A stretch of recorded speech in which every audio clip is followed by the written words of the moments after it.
This is the fifth video in a series called The Financial Crisis Timeline, which focuses on the events of the credit crisis from 2008 and 2009. In my previous video, I talked about the TALF program, which was Treasury Secretary Tim Geithner's solution to the financial crisis. In this video, I'm going to shift gears a little bit and talk about AIG, American International Group, and some of the events that happened in March of 2009. On March 2nd of 2009, AIG announced that it had lost $60 billion in the fourth quarter of 2008. This was a staggering amount of money, by far the largest quarterly corporate loss in history, actually. Now, most of these losses, as you could expect, were on payouts for credit-related bets, all of these credit default swaps that they had issued, and now all of a sudden they had to make payments. But hang on a second.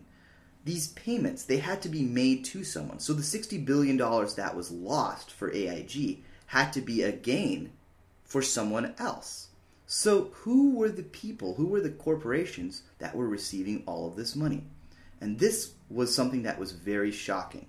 What was discovered was it was the same banks that had taken bailout money from the government. These actually happened to be some of the biggest beneficiaries, the banks like Citigroup, Bank of America, and Goldman Sachs. Goldman Sachs supposedly received more than $10 billion in payouts over that quarter from AIG alone. If AIG had failed, had collapsed, none of these banks would have ever received these payments. And now these banks can count this money as revenue. So effectively, a taxpayer bailout had been providing revenue to the banking system. And it wasn't even a loan. It was actually just giving them straight up cash. That was the effective net result. Now, in many ways, AIG has become the poster child of our broken financial system, and I fully agree that a lot of the executives at AIG should be held accountable. But one person who, in my opinion, has received a lot of undeserved hatred is AIG CEO Edward Liddy. Liddy came under a major fire for paying out retention bonuses in AIG in the March of 2009. But let's clarify a few facts. First of all, Edward Liddy has nothing to do with AIG's current situation. Before AIG, Liddy was the chairman and CEO of Allstate, which is an insurance company with a very, very solid track record.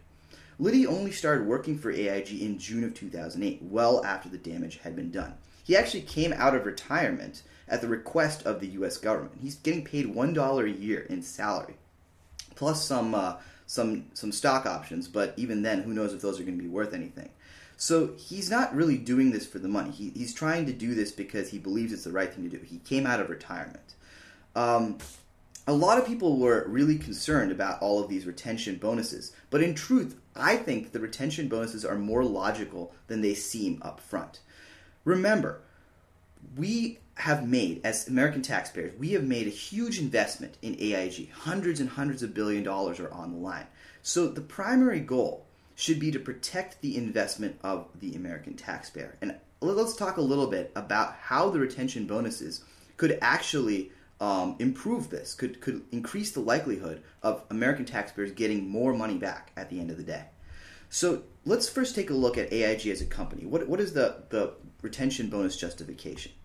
The big risk is $1.6 trillion in credit default swap exposure. This is the type of risk that AIG currently has on their books. Now, it's actually down from $2.7 trillion back in the day. This was just several months earlier. So Edward Liddy has already done a fairly decent job of reducing the risk. There's still a lot of risk remaining, but $2.7 trillion is a lot more risk to the taxpayer than $1.6 trillion. So how did he do this? Well, he needs to give his employees some incentive to reduce the risk. This wasn't in their job description before, and this was where the retention bonuses came in. The goal is to continue to reduce risk, and the retention bonuses could be paid out to people who did a good job of this. So that is the crucial point, is to understand the bonus structure, the one that was created by Liddy, is designed to incentivize the employees to do the right thing for the American taxpayer. So now the incentives are aligned. And no matter how bad it might seem or how unethical it might seem on paper, American taxpayers deserve to have their investments protected. And you need to come up with the most efficient way to do this. Now, I think there are a couple other thoughts in play here, and I kind of want to address a few more minor things. One thing is that there were some bonuses that were unrelated to reducing risk, and I fully agree with this. When I was watching Edward Liddy's congressional hearing on the topic, a lot of Congress people questioned these bonuses that were just kind of paid out frivolously, as it seemed. But I soon realized that these were bonuses that were pre-negotiated. They had been decided well before Edward Liddy's time, and they were legal contracts. So it was AIG's legal obligation to honor them, regardless of how unethical they seem. AIG is not above the law, and neither is Edward Liddy. The other thing, and this is just more of a personal note, is that in my opinion, the financial media coverage on this whole bonus issue has been very, very skewed. Instead of educating people in a balanced way, I think a lot of journalists and broadcasters sensationalize this event, sensationalize all the bonuses. Journalistic integrity is about giving people the facts and giving them a balanced opinion, not out of blowing it out of proportion for the ratings. And I think this is all the more relevant when there are hundreds and hundreds of billions of dollars in taxpayer money on the line, and people's votes for their congressmen and for their senators are going to determine what's going to happen with some of these decisions. So thank you very much for watching, and I hope this video has helped you understand a little bit more balanced picture of the AIG situation. And for similar videos in the Financial Crisis series, please check out my website, www.canjo.com.